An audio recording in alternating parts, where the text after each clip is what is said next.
काहीतरी सोल्युशन काढा सांगता, म्हणजे मला थोडं त्यांनी सुस्पष्टपणे निर्देश दिले पाहिजे की असं असं करा, या मागण्या मान्य करा.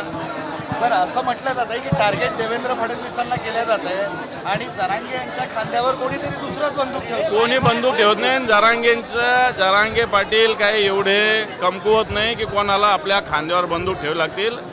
ते शक्तिवान आहे, ताकदवान आहे, त्यांच्या मागे पूर्ण समाज उभा आहे. त्यामुळे ते त्यांचा खांदा कोणालाही वापरू देणार नाही एवढा पूर्ण मराठा समाजाला माहिती आहे. म्हणजे भाजपचं असंही म्हणणं आहे की यांना डिझेल पेट्रोल कोण पुरवतं इथपर्यंत आम्हाला माहिती. मला असं वाटतं त्यांनी पुरावा मराठा समाजाचा काय प्रॉब्लेम आहे. भारतीय जनता पार्टीचे सुद्धा मराठा समाजातले कित्येक लोक डिझेल पेट्रोल पुरवतात ना.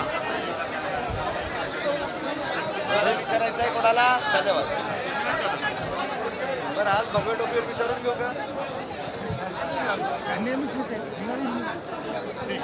चलो, हो गया, हो गया.